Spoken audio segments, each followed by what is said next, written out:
"Mom, eat this special bowl of oatmeal. I made it just for you." I was standing in the kitchen holding a cup of tea that had already gone cold. Through the fogged glass, I watched my son lean in and quietly slip something into my wife's bowl of oatmeal. Strangely enough, I didn't shout. I didn't rush over. I just waited. And when my daughter-in-law came back to the table, I calmly switched the bowls. But before I go on, take a moment to subscribe to the channel and leave a comment telling me where you're listening to this story from. Now, let me take you back to that morning. I still remember that day clearly. A light rain fell, steady and cold, as if the house itself was breathing out a tiredness that had been building for months. After switching the bowls, I went back to my old spot and sat down on the wooden chair by the window. No one noticed anything unusual. At least, that's what they believed. Eleanor leaned back in her armchair, a thin blanket resting across her knees. She had grown much thinner over the past few months. Not the natural thinning of age, but a slow, quiet wearing down. Every morning she ate a little less, spoke a little less, and looked at me with an apologetic gaze, as if her weakness were somehow her own fault. Caleb stood by the dining table, one hand resting on the back of Brooke's chair. He always held that pose whenever he was near his wife. A habit learned and practiced meant to make him look like a protective man. But I noticed his hand never actually touched Brooke. It hovered close. Always a small gap. Just enough to pull away instantly if needed. "I cooked it thinner than yesterday," Caleb said, his voice calm and even. "The doctor said Mom needs to eat enough to regain her strength." Which doctor, I wondered. For the past 4 months, I had been the one driving Eleanor to her appointments.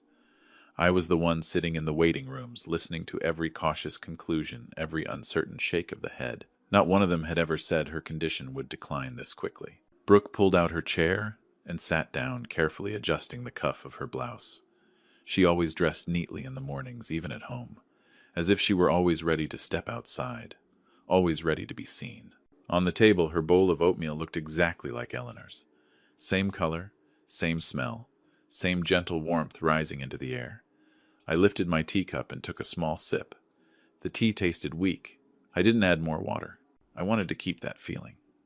The sense of something being insufficient, unfinished. The same way everything in this house now felt. In my mind, old memories began to settle into place. Slowly, without any need to rush. Caleb and Brooke moved in 4 months ago, right around the time Eleanor started feeling more exhausted after a mild cold. They said they wanted to take care of us. They said a house this big shouldn't be left to 2 elderly people alone. I didn't object, partly because Eleanor smiled when she heard our son say those words, partly because I believed I understood my son well enough. But from the day they arrived, things changed, in very small ways. Eleanor's meal schedule was arranged by Brooke. Her medications were reviewed. Medical appointments were suggested to be postponed or switched to different doctors. And Caleb, who used to rarely step into the kitchen, suddenly showed an unusual level of concern for every meal his mother ate. I said nothing. I watched. I noticed Eleanor was often more tired after breakfast. I noticed the light spells of dizziness came without any clear pattern. And I noticed that whenever I offered to prepare my wife's food myself, Brooke always had a polite reason to refuse. "Dad, you should rest," she would say. "Let me handle it. I'm used to this. Used to what I once wondered." But I never asked out loud. That morning when I saw Caleb lean in and make a movement so small that without paying attention, one might think it was nothing more than clumsiness, everything inside me went still. It wasn't fear. It wasn't anger. It was a familiar feeling, the kind a man gets after living many years alongside hidden truths. I didn't need to know exactly what it was. I only needed to know one thing. It didn't belong in that bowl of oatmeal. After I switched the bowls, time seemed to slow down. Eleanor ate very little as usual. Brooke ate more than she normally did. She talked while eating, chatting about an upcoming appointment, her tone relaxed. Her eyes drifted toward me once or twice, then quickly moved away. Caleb barely touched his own bowl. He watched Brooke more than he watched his mother. His eyes couldn't hide the tense anticipation even as his mouth kept that familiar, gentle smile. I set my teacup down and folded my hands together. Inside me, a decision had already been made, before I ever found the words for it. If they thought I was just an old man sitting quietly in the corner of the house, then they were mistaken. I didn't need to rush. I only needed enough patience to see how far they would go, and who would be the first to buckle under the weight of the plan they had built themselves. Outside, the rain kept falling. Inside this kitchen, the silence was so complete I could hear every person breathing, and I knew the concern they were showing was not what frightened me most. What frightened me was my own calm. That calm didn't come from courage. It came from experience. When you've lived long enough with things left unsaid, you learn to wait instead of reacting. After breakfast, Brooke cleared the table as usual. She did it neatly, almost leaving no trace behind. Caleb made an excuse to go out to the garage to check the car. Eleanor was helped back to her room, each step slow, as if every movement had to ask permission from her own body. I didn't follow anyone. I stayed in the dining room a little longer, looking at the old wooden table that had witnessed 3 generations of this family. On its surface, the faint rings left by hot cups were still there. They never really disappear. They just fade with time. I thought of Eleanor and wondered how many marks inside her had been dismissed as natural as just age. That afternoon, when the house grew quiet, I went up to my old study, a small room at the end of the hallway, locked ever since I retired. Brooke had asked me a few times about the filing cabinet inside. I told her they were old papers, nothing important. She smiled and didn't ask again. I opened the cabinet. The folders were still there, arranged the way I always kept them. I didn't need to review everything. I only pulled out what had raised my suspicions weeks earlier. Caleb's credit card statements. Large expenses scattered, but frequent. Cash withdrawals with no clear purpose. And then, a copy of an insurance policy Brooke had forgotten on my desk one afternoon. I remembered that day clearly. She said it was just standard consultation paperwork, nothing I needed to worry about. $3 million. Not a large amount for people in big cities. But for a family like ours, it was an entire future already priced. I sat down and turned the pages slowly. Eleanor's name was there, and her shaky signature, one I recognized immediately. When she signed it and under what circumstances, I didn't need to ask anymore. I knew Brooke was very good with words. She knew how to turn complicated language into gentle reassurance. That evening, Caleb came home earlier than usual. He went straight into the living room, saying he needed to grab some papers from the car. I stood on the stairs and looked down, and noticed he was carrying the old dash camera he once bragged about using to record family trips. Later that night, after everyone had gone to bed, I went down to the garage. I didn't turn on the main light. I used only a small desk lamp I brought with me. Caleb never changed the camera's password. He was never careful with things he believed were harmless. I didn't watch everything. I fast-forwarded looking for clips where the audio was clearer than the video. And then I heard Brooke's voice. Cold. Precise. Nothing like her gentle daytime tone. "Is that dosage enough?" she asked. Caleb was silent for a few seconds. "I think it's fine. But if nothing happens, we increase it a little. No names, no explanations, just short sentences, as if they were discussing a change in a meal plan." I turned the device off and put everything back exactly where it was. On my way upstairs, I stopped outside Eleanor's door. The nightlight spilled through the crack. I heard her breathing, slow, steady, tired. I didn't wake her. Not yet. The next morning, breakfast went on as usual. The same table. The same familiar smell of oatmeal. Brooke sat down and lifted her spoon before Eleanor did. I noticed her hand trembled slightly. Just a little. It could have been fatigue, or a feeling she hadn't yet found a name for. I sat across from them watching quietly. Caleb barely took his eyes off Brooke. The anticipation in his gaze was no longer carefully hidden like the day before.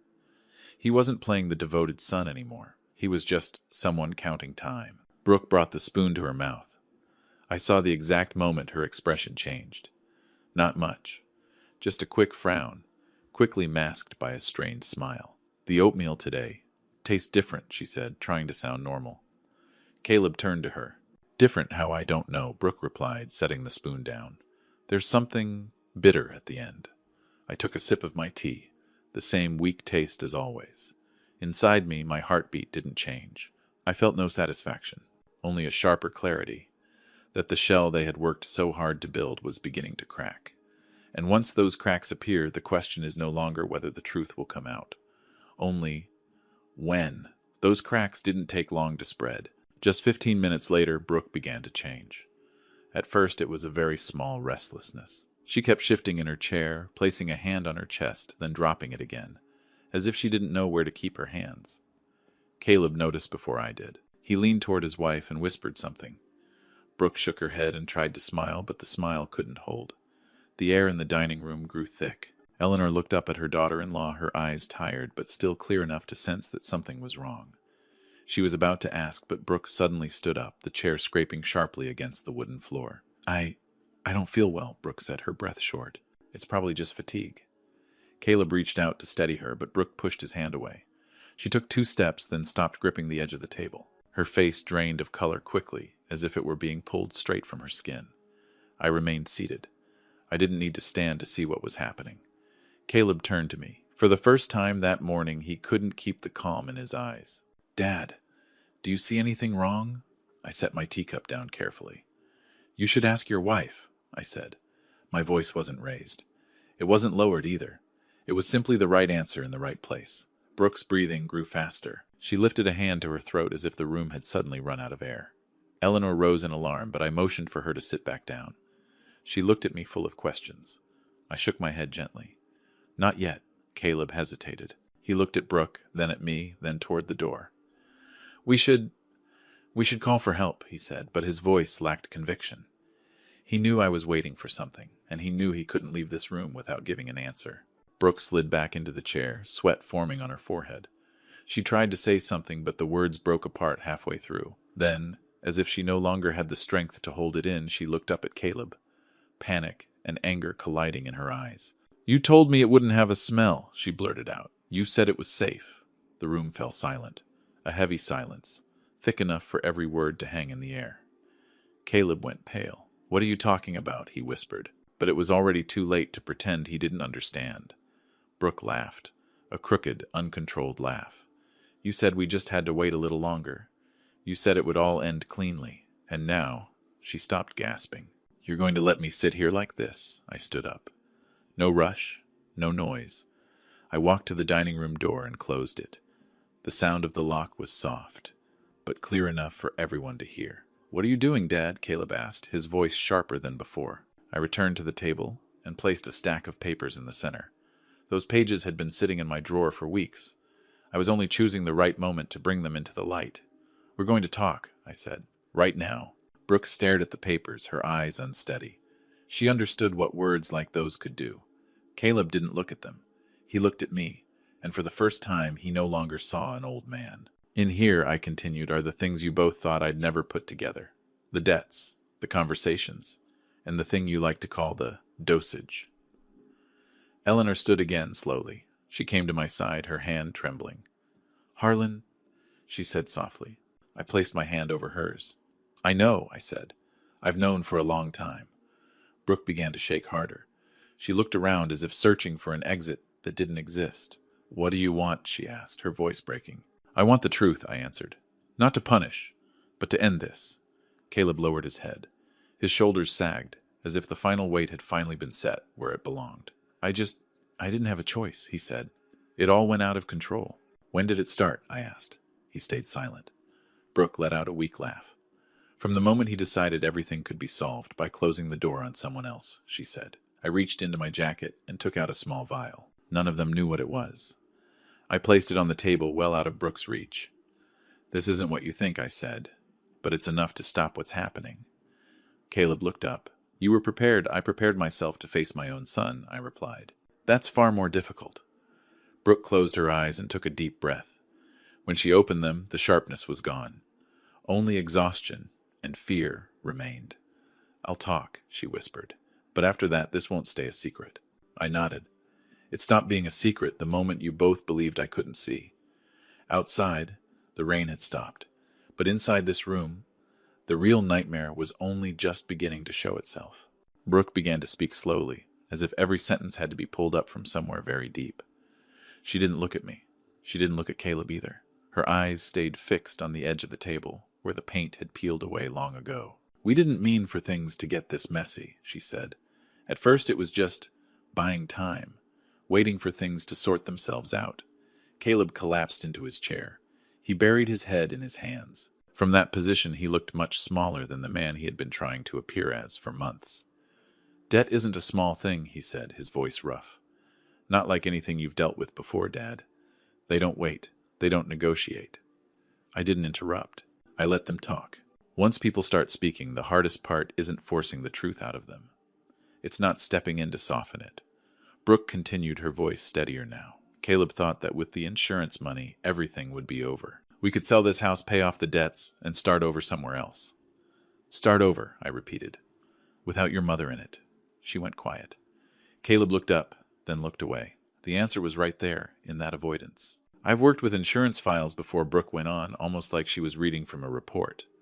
I know how things work. I know which details don't get questioned. Eleanor trembled slightly beside me. I tightened my grip on her hand. I didn't look at her. If I did, I knew I wouldn't keep my voice as steady as it was now. And this I asked, nudging the stack of papers toward them. Last year? Caleb flinched.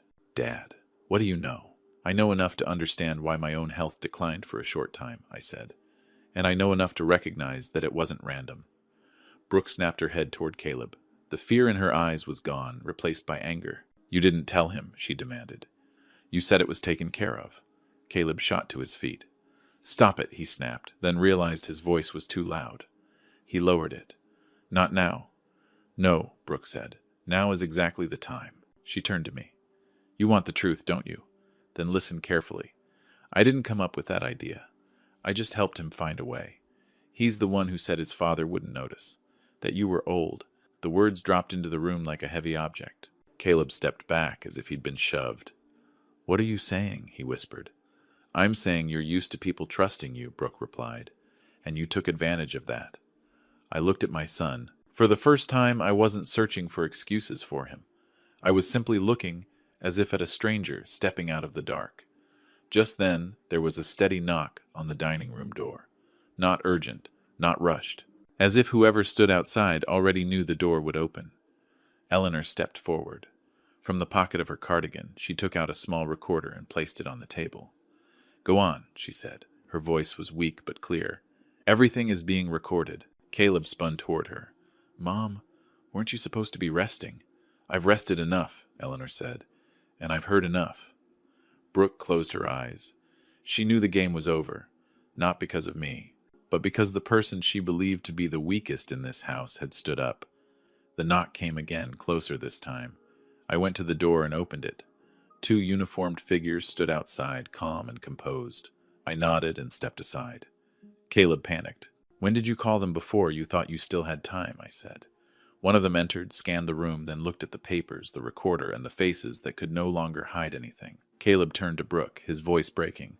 You said everything would be fine. Brooke laughed. A short, bitter sound. You never listened when I said what fine really meant. Caleb turned to me, grasping for something. Dad, I just need one chance. I looked at him for a long time. You had many chances, I said. You just didn't use them to protect your family. Eleanor stood beside me, her back straighter than it had been that morning. She didn't cry. She simply looked at her son, like someone watching a door close for good. When they were led away, I didn't follow. I stayed in the dining room where everything had begun. On the table, the bowl of oatmeal had long since gone cold. I knew that from this moment on, nothing would ever return to the way it was. But sometimes closing a door isn't about ending something. It's about making sure the darkness never comes back in. The house grew quiet very quickly after they were gone. Not the comforting kind of quiet, but the silence that settles after a storm passes, when everything is still standing, yet nothing is in quite the same place. Eleanor lowered herself into her familiar armchair. Her breathing slowed, deep and steady, as if she had finally set down a weight she'd been carrying for far too long. I stood by the window, watching the rain fade completely. The pale afternoon light spilled into the yard, brushing against the worn walls of this old house. I realized I no longer felt angry, only tired. The days that followed passed quietly. Everything was handled the way it needed to be, step by step, without haste. Eleanor and I didn't talk much about what had happened. We didn't need to. Some things once exposed are best left resting in the light without further explanation. One morning as we sat eating together, Eleanor placed her hand over mine. We can't stay here anymore, she said softly. It wasn't a suggestion, just a truth spoken out loud. I nodded. I'd been thinking the same thing for a long time. This house held too many memories, both the good ones and those no longer meant to be carried. We began sorting through it room by room. No rush, no regret, just choosing what needed to come with us. When I closed the door to my old study for the last time, I didn't lock it. I left it open. A small habit. A reminder that the past doesn't need to be sealed away. It just shouldn't be allowed to control the present. The estate was transferred quietly. No gatherings. No loud goodbyes. The money we received was enough to begin something we had both thought about for years, but never said out loud. We set up a small fund. No big name. No polished slogans. Just a place where older people, those who once believed family was the safest place of all, could find support when that trust was broken. Eleanor was more involved than I was. She listened. I handled the paperwork. Each of us in our role, the same way we'd lived together for decades. Our new home sits near the sea. Not large, not fancy. But every morning when I open the window, I can hear the waves. Steady, patient. Eleanor likes to brew mint tea. The scent drifts gently through the small, clean kitchen. No more oatmeal. No more tense mornings. One afternoon, Eleanor sat on the balcony, sunlight catching in her hair now more silver than before. She smiled at me, a light smile, unforced.